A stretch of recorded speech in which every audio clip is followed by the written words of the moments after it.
Brooksaw Antiques here. Today we have this 1966 Brother Wizard vintage portable typewriter. I'm going to show you how to use the functions and make sure they all work. Made in Japan. All metal design. It's all metal.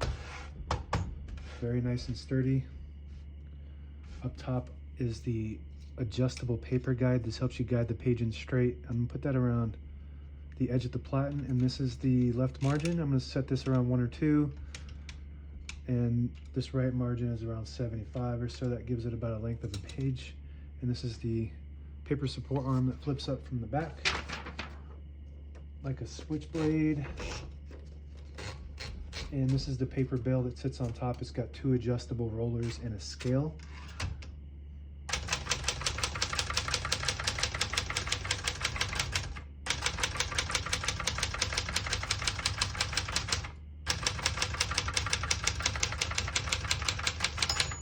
Once you hear the bell, you're at the end of the margin. You hit the slide space, gets you back to the beginning, and skips 1, 1.5, or 2 spaces. Right now we have it on single, but if you want 1.5, you just flip that switch forward 1. It skips 1.5. 1 more, it skips 2. We're going to keep this on single and finish typing.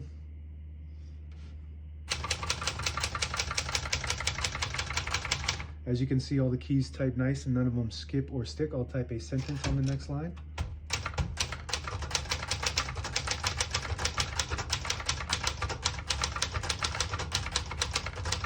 Beautiful typing machine. Brother made really nice typewriters during this era. I think they kind of took over the typewriter market to some extent because they did use really good parts and really nice engineering. When everybody else kind of went cheaper on it, they went with more reliable typewriters. And they still are in business doing printers and whatnot. To pull the page out easy, there's a switch on the right side here. You flip it back and it unlocks the rollers underneath the platen, allowing you to pull the page out easier. Load thicker paper like carbon copy or cardstock. Make sure you flip that back before you load the next page or else it won't load correctly. I'll put this down for now, and that just kind of locks it in place. And I really do like this design. It looks really attractive to me. I really like it. Kind of different with the Wizard logo on the front. Pretty cool. Shift on each side and shift lock on the left. To clear that, just hit the shift button again, backspace above that. Looks good. Touch control next to that from low to high. The higher you go, the more tension there is when you hit the keys. Do have to hit them harder for them to print. The lower you go, you don't have to hit the keys as hard, but they don't respond as fast. And below that is your tab setter. Right now we have 1 tab set right there, 2 tabs. We're going to clear those by going to the tab and then pushing this lever down to C, which means clear. And now it'll go to the next one. And looks like it automatically cleared that one just by going too hard. It's got a pretty strong pull. So we're just going to set one right here by pushing the S. So you can switch that. You flip that up. Just like that. And it stops at that one. That works good. We're just going to keep one there just so next time the tab button doesn't get hit. I do this on old typewriters. Next time the tab button gets hit, it doesn't go slamming all the way to the end, causing wear and tear on the typewriter. This is your color selector. We have the solid black ribbon, but if you had a black and red, the red would be on the bottom. If you flip that up to the red, it prints the bottom portion of the ribbon. The vibrator just goes up a little bit higher, so it prints the bottom portion when you have it in the middle. The vibrator doesn't go up at all when you have it all the way down. It just goes up enough to print the top portion of the ribbon.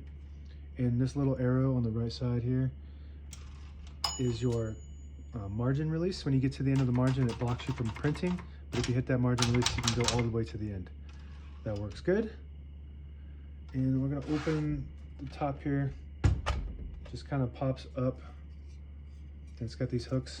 All the brand new ribbon is loaded on the left, so it's pulling to the right. And if you want to switch that direction, the ribbon guide or ribbon holder right here, if you flip that into the opposite direction, it'll pull counterclockwise to the left. Push it down, it'll pull clockwise to the right. That works good. To put this back on, we're going to just go ahead and put the back on first. The hooks go right into these. Oops, that's backwards. So these hooks go right into these little top holders there, and then it just pops down like that. Got a carriage release on the right side only. Very smooth. And this carriage is on these brothers are really quiet and smooth. Very nice, well designed. And this is how you pop up that paper support arm like a switchblade. Really cool.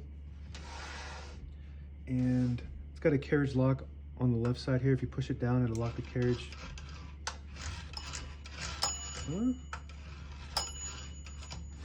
Maybe, there it is. So you push it up, and it's got an arm that locks in sometimes, I guess. Sometimes it doesn't. Maybe it's bent a little bit. Let's see, I can probably bend that and just take a look at it when I get a chance. Just barely missing the hook. Anyway, that's the carriage lock, and it just locks the carriage in the middle, so when you have it in the case, it doesn't bang around.